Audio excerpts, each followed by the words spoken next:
Eh bien salut à tous, c'est Ryan Et Paul de la chaîne Nintendo Tech. On se retrouve aujourd'hui pour notre première vidéo de notre série Android de A à Z. Et aujourd'hui Paul, on va parler de quoi? Des ROM. Et bien c'est parti.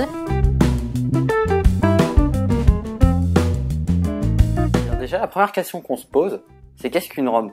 La ROM c'est tout simplement le système d'exploitation embarqué sur le téléphone. C'est un petit peu le Windows du PC, celle qui définit la version d'Android et qui est initialement développée par Google, comme par exemple la ROM stock.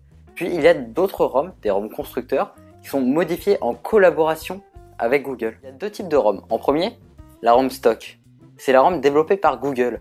La ROM initiale, celle qui offre une expérience pure Android.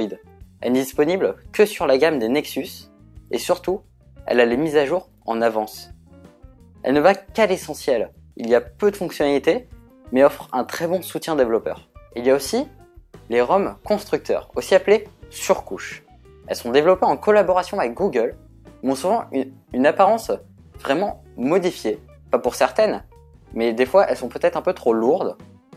Une optimisation qui n'est peut-être pas tout le temps au rendez-vous, mais elle rajoute surtout beaucoup de fonctionnalités. Premier, il y a bien évidemment TouchWiz, la surcouche de Samsung, la plus populaire, la plus utilisée sur Android. C'est l'une des surcouches que j'apprécie vraiment le moins, avec des performances qui sont vraiment en baisse, des lags au bout de certains mois, et surtout une interface trop surchargée. Elle est vraiment trop différente de la surcouche stock, celle de base. Il y a trop de fonctionnalités, on se rappelle tous, hein. Le fait de pouvoir changer de photo en passant sa main au-dessus de l'écran sur le Galaxy S4, et maintenant sur le capteur cardiaque de pouvoir prendre des photos, j'ai essayé, c'est vraiment inutile, ça surcharge. Il y a aussi Sense, la surcouche de HTC. C'est l'une de mes surcouches préférées, même si je n'aime pas sa partie graphique, c'est surtout une surcouche optimisée, l'une des plus optimisées d'Android. Elle n'a pas vraiment de point faible, à part comme je vous l'ai dit, sa partie esthétique. La surcouche Xperia UI, celle de Sony. Ce n'est pas ma préférée graphiquement, mais elle est efficace. Elle reprend les thèmes de Sony PlayStation. Je dirais que son problème est au niveau du software. Par exemple, l'application appareil photo n'est vraiment pas assez développée par rapport à l'appareil photo matériel. Ce qui est l'un de ses plus gros points faibles, mais sinon elle fait vraiment le travail, elle marche bien. Il y a aussi la surcouche de Motorola, elle ne porte pas de nom, vraiment très simple. Il rajoute peu de fonctionnalités. Vraiment, le plus important ce sont les applications préinstallées dessus. Vraiment, c'est une surcouche qui reprend le thème de base d'Android stock. Peu de différences graphiques, voire même peut-être aucune, et une très bonne optimisation.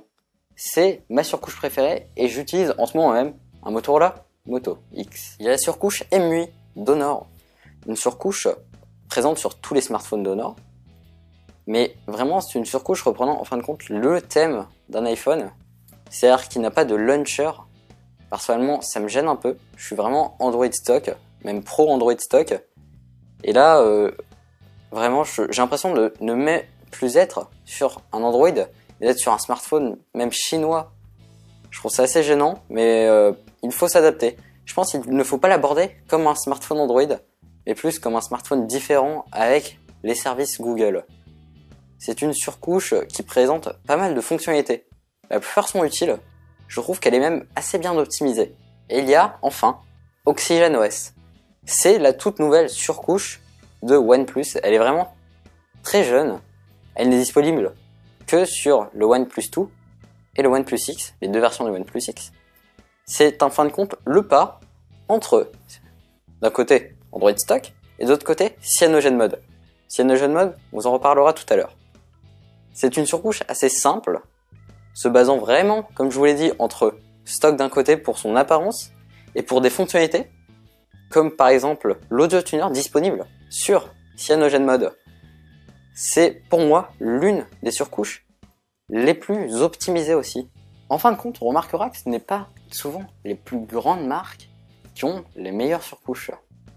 Je vous conseille plutôt d'acheter un téléphone avec un très bon support développeur. Car à terme, lorsque vous serez lassé de votre Android, vous pourrez toujours installer une custom ROM. Comme par exemple, sur mon Moto X, j'ai CyanogenMod Marshmallow. Ensuite, on a les custom ROM. Donc, qu'est-ce qu'une custom ROM? Donc, c'est une ROM qui est développée indépendamment de Google, Elle n'est pas forcément moins développée que les autres ROM. Donc pourquoi en avoir une? Donc ça servirait plutôt pour les gens qui veulent modifier leur Android, donc c'est-à-dire changer de thème, changer l'animation de démarrage par exemple. Voilà. Ensuite, une custom ROM ne change pas forcément l'interface. C'est-à-dire que nous pouvons choisir si ça ressemblera par exemple à un thème iOS, Samsung, Motorola, Sony, etc. Nous pouvons choisir les petits boutons de navigation, le thème des réglages, du centre de notification, etc.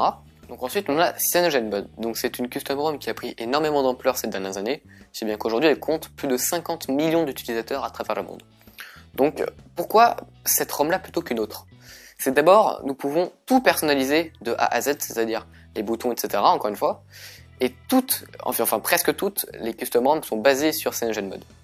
Ensuite, elle a la même optimisation que Android Stock, et elle est déjà intégrée à certains téléphones tels que le OnePlus One il y a un an, et certains téléphones qui sortent aujourd'hui encore. De plus, c'est une ROM qui retient énormément de développeurs en ce moment, c'est-à-dire qu'il y a beaucoup d'applications dédiées à CyanogenMod, dont sur le Play Store, vous pourrez taper, il y aura des thèmes, etc. Et il y a aussi Android Marshmallow déjà disponible dessus, alors qu'aucune surcouche actuelle ne le fait, sauf celle de LG en Pologne en bêta test. Donc en gros, vous avez tout en avance. Bien, c'est déjà terminé. J'espère que vous avez bien tout compris. On a vraiment essayé de simplifier au maximum ce sujet assez complexe d'Android pour que n'importe quelle personne, même les novices, puissent comprendre. Et surtout, si vous avez des questions, n'hésitez pas à les poser dans les commentaires. On y répondra avec plaisir, et donc surtout n'hésitez pas à vous abonner et à mettre un pouce bleu. Bien, salut!